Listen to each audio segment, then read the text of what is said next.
Hello, everyone. We're going to be starting in about 2 minutes. We're just going to give folks a couple minutes to roll in if they're running late or having any technology challenges getting on. So we'll probably start at 12:02 Eastern. So just stand by until then.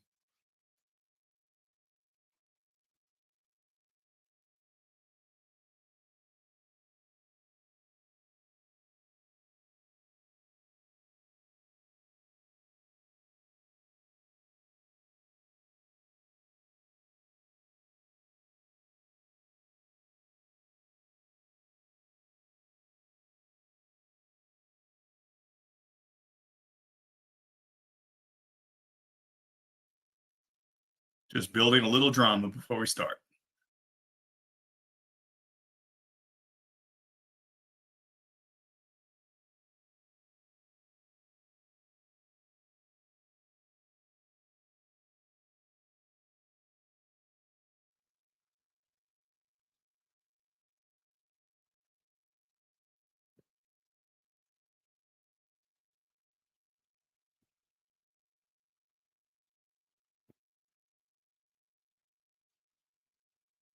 All right, Jeannie, what do you think?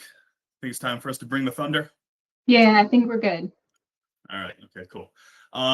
Good morning, good afternoon, everyone. Thanks for joining us today. My name is Mark Graham. I am a client success lead here at Humanate.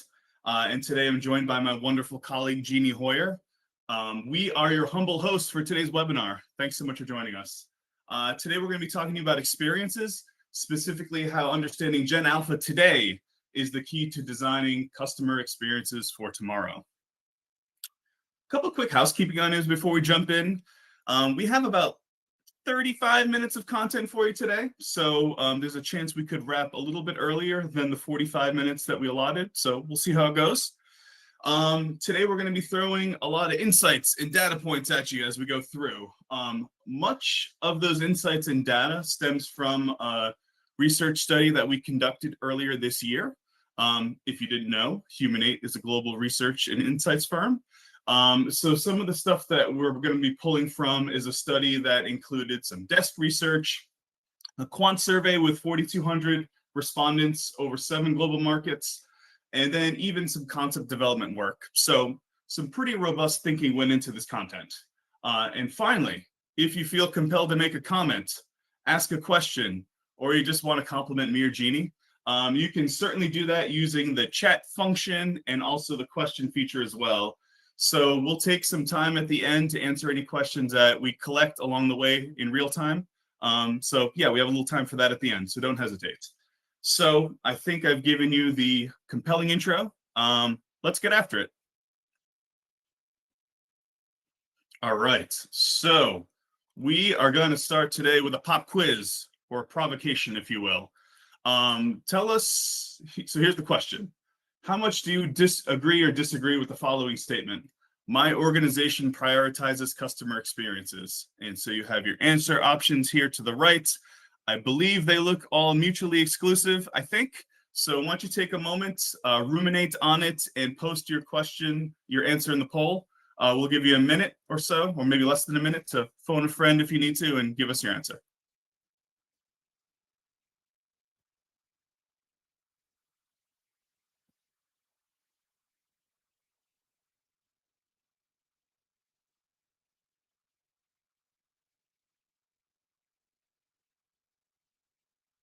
All right, so looking here at the poll results, excellent news. We got a little bit of a mixed bag, but for the most part, we're leaning towards agreement. So that's excellent news. So I think, Jeannie, we can go to the next slide.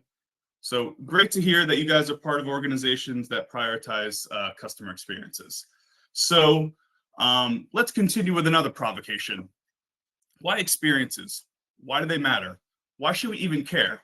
Well, we should care because it turns out that experiences might have a bigger impact on your brand than you think.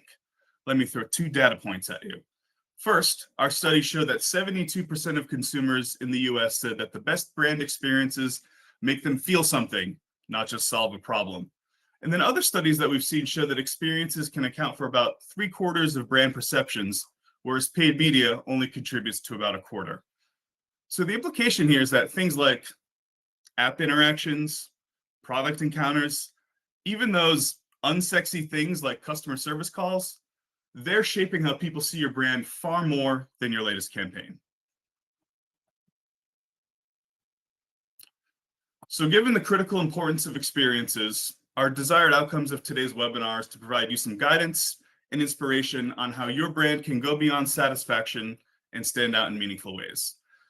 So we essentially have 3 chapters in today's webinar. The first is we're going to talk about the concept of liquid expectations. Then we're going to pivot and get some inspiration from the most liquid generation, that's Gen Alpha. And then finally, we'll end by showing you how you can meet consumers where they are with things like personalized journeys and signature delights. Okay, so let's start with the first topic, which is the concept of liquid expectations. So as we all know, technology has made it affordable for companies to deliver customer-centric experience, right? So I can use Amazon to buy my, next pair of New Balance sneakers, the next Murakami novel I want to read, a Samsung TV, right? I live in Boston, so I can use Uber to get from point A to point B without calling a cab or having to brave the red line.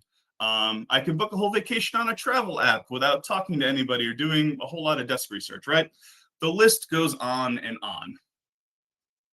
But the consequence of this proliferation of these technologies is that customer experience expectations are rising across sectors, geographies, and demos.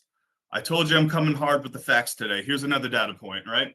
Our global study showed that 69% of consumers in the US say experiences in one sector raise their experiences for brands they interact with in other sectors. So really, this means that experience expectations are increasingly liquid, right? And it's not like your customers are stopping and thinking about this stuff and saying, well, I'm going to compare your brand to your category. Maybe think about what region you're in, then take a closer look at your key competitors. No, they're not doing that. They're saying things like, if I can buy a used car on Carvana, why is the process for getting a term life insurance policy taking months, right? If I can open an investment account and start trading shortly thereafter, why am I filling out a stack of papers every time I go to my PCP? If I can build a custom suit on Indochino, then why am I going to a tailor and having him measure me in all weird places to get that suit made, right? So again, expectations for experiences are becoming increasingly liquid as a result of technology. So technology is having an outsized influence on expectations.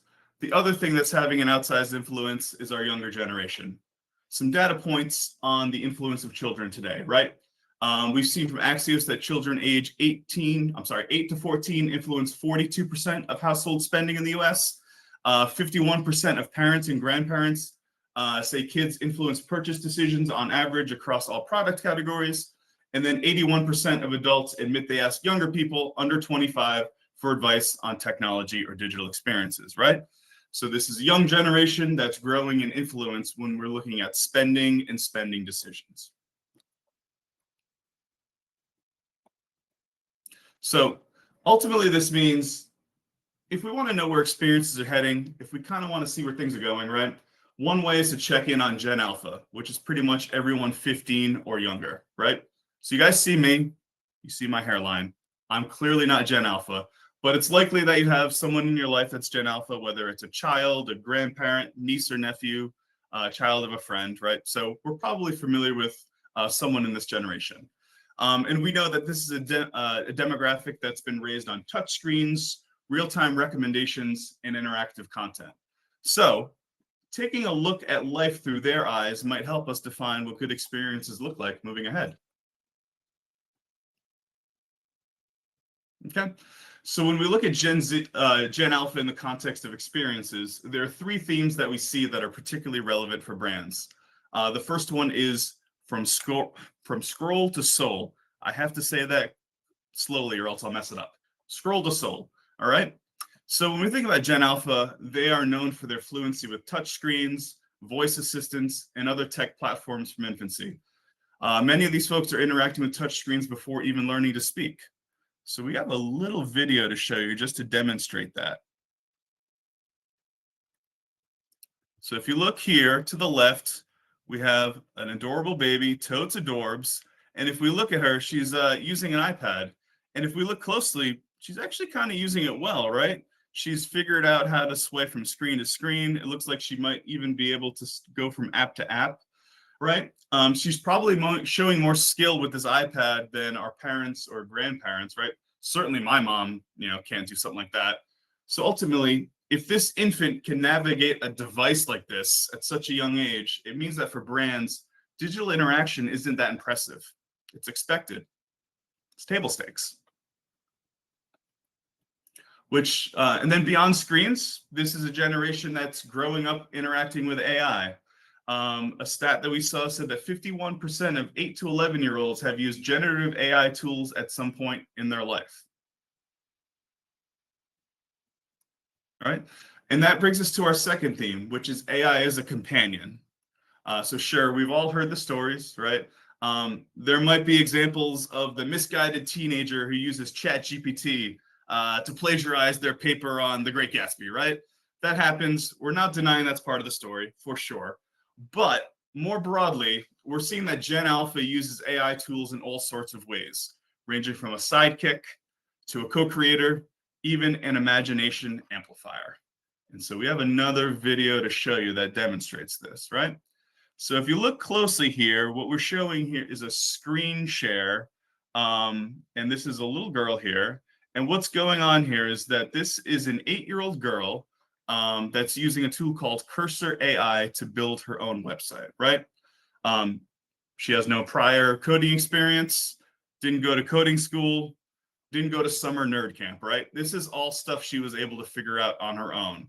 So if we take a step back and think about this generation, if this is a generation that's so comfy for AI, this means lots of opportunity for your brand's potential when it comes to how AI could be used for consumer touch points, content, and other types of experiences. Okay. And that sort of dovetails into our third theme, which is called fluid by design. Gen Alpha grows up expecting brands to adapt to their preferences, moods, and identities in real time. They're growing up in a world where everything adapts to one, where content and platforms mold themselves to their preferences, behaviors, and even their moods. And we got some stats here to back that up, right? A study from GWI showed that 72% of Gen Alpha parents say their child expects content made just for them.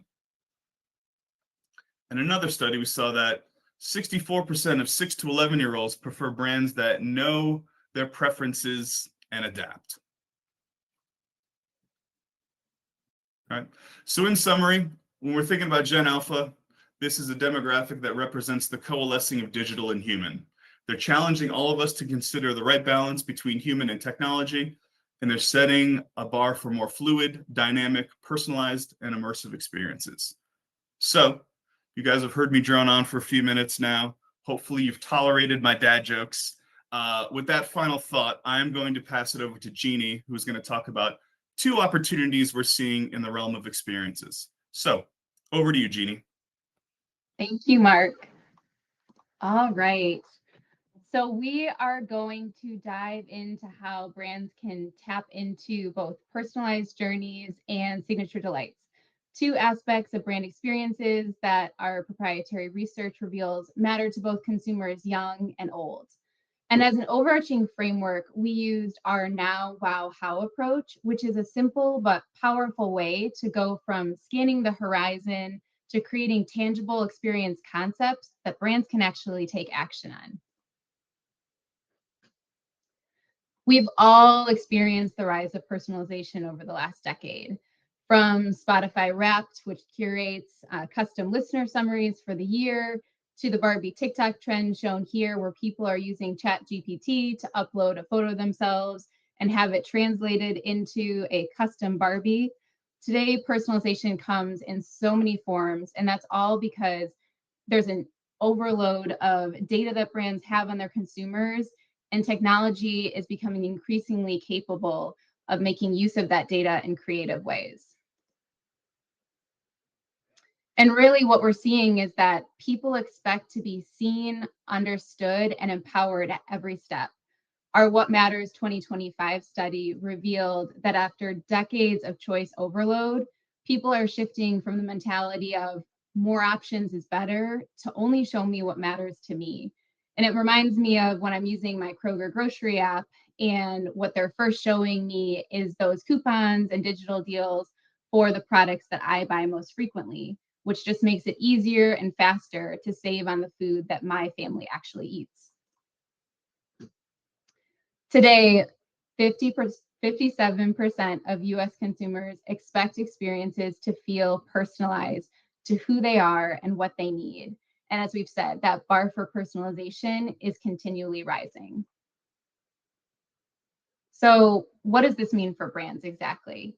Well, the call to action for brands is to see personalization beyond its delivery today and to tap into the future of personalization, which brands can do by using Humanate's research-backed personalization codes. Personalization codes are design principles that are inspired by Gen Alpha that can help brands unlock personalization that resonates with their consumers. The work that got us to these codes, as Mark kind of alluded to in the beginning, started by first tapping into and synthesizing a wealth of consumer insights from our What Matters 2025 work. Then we ran a survey with more than 4,000 people across 7 global markets and tapped into our proprietary consumer community with US and UK consumers to really dive deeper and understand what matters to them and what those trends are. And then lastly, using sacrificial concepts and vibe coding, we brought the experience codes to life via some dynamic concepts that were further tested and refined. So now we're going to think about personalization codes. And we like to think of these as opportunity areas that brands can tap into to spark different types of innovation, all driving towards the design and delivery of better consumer experiences. And our cross-generational research has identified 4 distinct personalization codes, which we're sharing with you today. So first, there's identity paths, which is all about designing personalized experiences that show a brand knows its consumers and is evolving and growing with them as they grow and evolve. Then there's co-created tracks, which is a type of collaborative personalization where consumers are actually empowered to direct and influence their own experiences. Then we have sensory synchrony, which is another mouthful. And this is where brands meet people's sensorial needs in the moment by infusing curated sensory experiences. And lastly, anticipatory care. And this is where brands actually get ahead of problems and needs before they're voiced.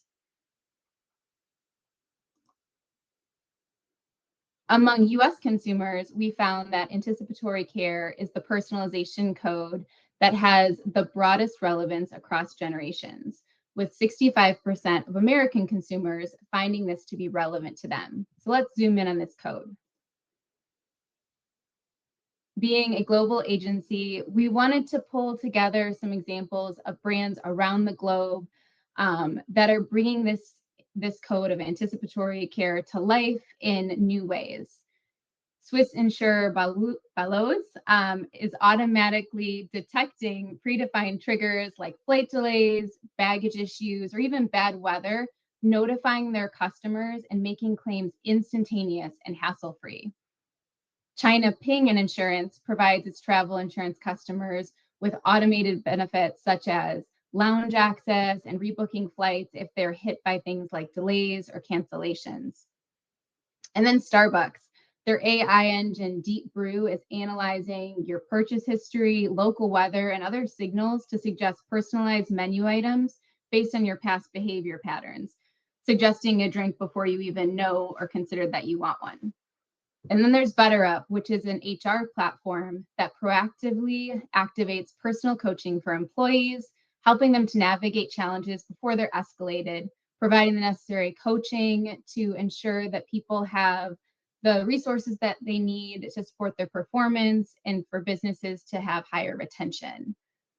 So what we see in these examples is that brands are really moving beyond linear customer trigger journeys to more dynamic, personalized journeys that are anticipating consumer needs to deliver those better experiences. And at Humanate, we definitely believe in unleashing the power of dynamic, personalized journeys. So here we have a visual that we created to reflect the journey that consumers on our collective community in the UK and the US and how they experience the process of learning something new, whether that's a new hobby, a new language. And as we started to map out what this journey looks like, we found that it's a great example of how learning journeys are also nonlinear. They're dynamic, right? It's not moving from point A to point B to point C.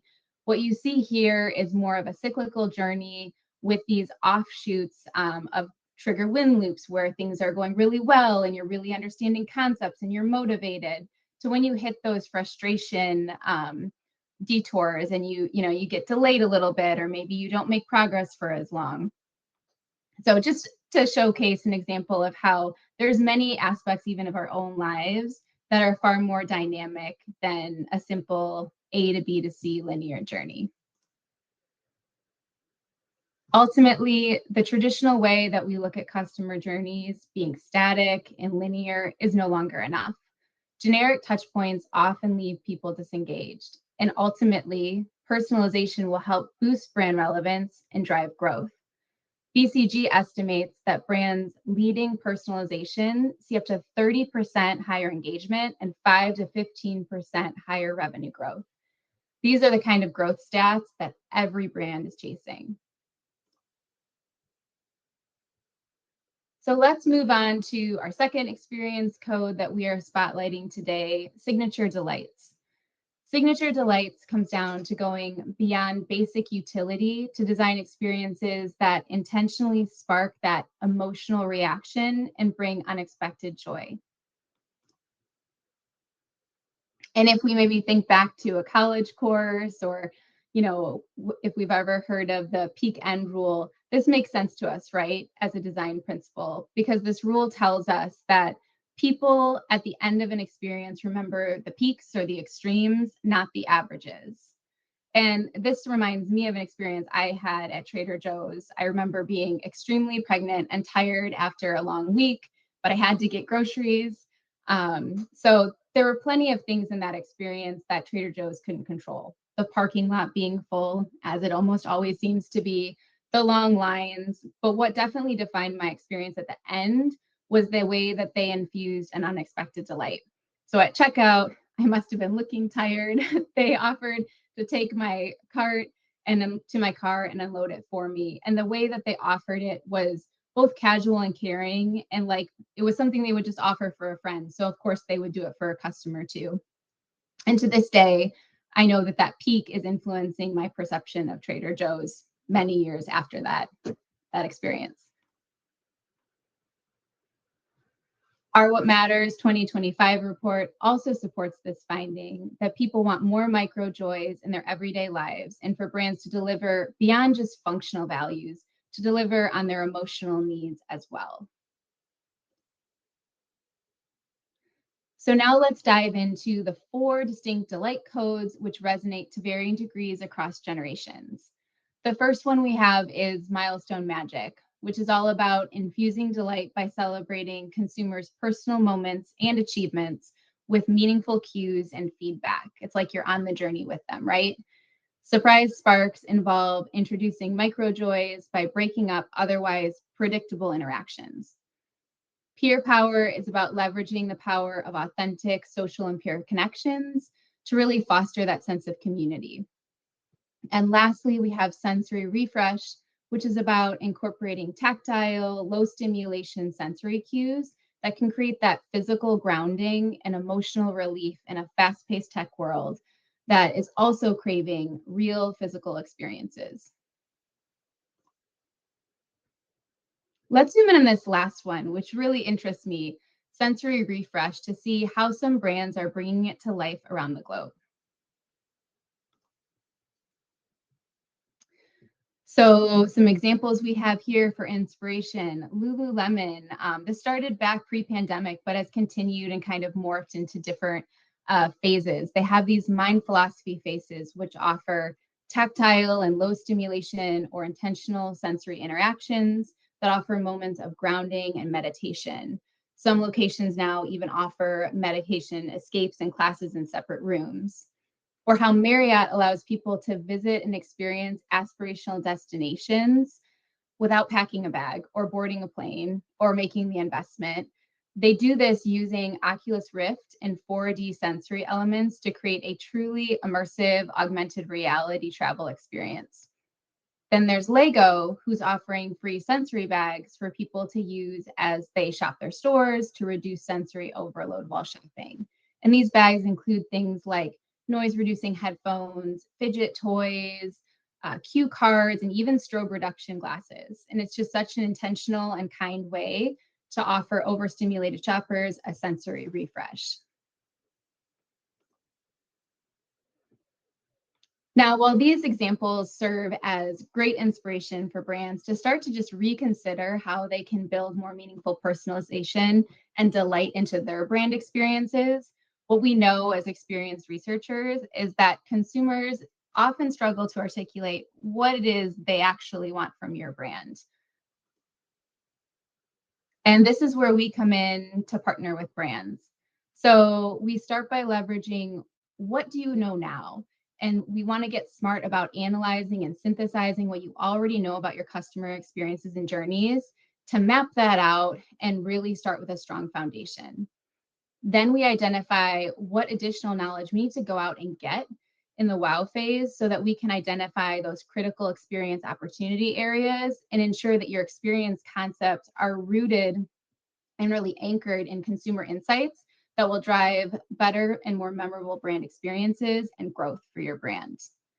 And lastly, as we transition from that wow to how phase, we're refining experience concepts with stakeholders and consumers to move from ideas to activation that is out in the wild. So we know that fixing pain points is no longer enough. In fact, Forrester research concluded that brands that elevate their peaks can drive 8 times more revenue than brands that just eliminate their negatives. Because ultimately, creating moments that matter to people is also great for business. All right. And that concludes the content portion of this webinar. But before we move to the Q&A, we love your feedback on this session. You can do so by using this QR code here. And we've also put a link in the chat for you to share your thoughts. And now with that, I'm going to pass the mic back over to Mark to field any questions that we happen to have. All right, let's take a look and see what we got so far for questions. Okay. I'm seeing a few that have come in privately. So here's one question we saw. We discussed personalized codes and delight codes. Has Humanate identified other experience code that brands should consider, or is it just these two? I can take that one, Mark. So those are the two macro codes or opportunity areas that were supported by the research, but we shared within each of those 4 kind of subcodes, and those are just kind of the scratching the surface of the potential opportunity areas. There's many more potential subcodes and ones that can even be specific to industries and brands. So that's kind of where diving into a specific brand and their needs and their consumers can really unleash kind of new territories to drive home personalization and signature delights in meaningful ways. Excellent. Thank you, Jeannie. I saw another one come in here. It says, you touch on tech and entertainment industries in the examples you gave, but are there any industries that you see that have the highest opportunity here? Do you want to fill that one again, Jeannie? Yeah, I think what's really powerful about this is that, you know, we even had some insurer examples, and really with the rise in both personalization expectations and also technology, the boats are rising or the water's rising, whatever that phrase is. Expectations are rising across the board, across sectors. So it's really important for all brands, all industries to consider how they can level up and really kind of look forward and see like what's the next version of a great customer experience going to be. And that's going to ultimately help them remain competitive and relevant and ensuring that they're moving towards building that strong brand equity and great experiences that lead to growth and also happy customers and also higher revenue. Awesome. Thank you so much. Yeah. And then there's one last question that came in. Does this change the role of brand itself for Gen Alpha given the evolving customer experience? Well, put a different way, what is the role of brand in this evolving flux of customer experience? Jeannie, do you want to prove once again you're the brains behind this operation and answer this final question? Not particularly, but I will do my best. That's a great question. I think the way to, if I'm understanding the question properly, it's brand still is matters. So you always want to be thinking about how you design an experience with a deep knowledge of your brand and your strategy, and using Gen Alpha as kind of that catalyst for being that kind of eye to the future and how they're engaging with technology and what's really sparking interest with them. But I would still say being true to the brand is the most important thing.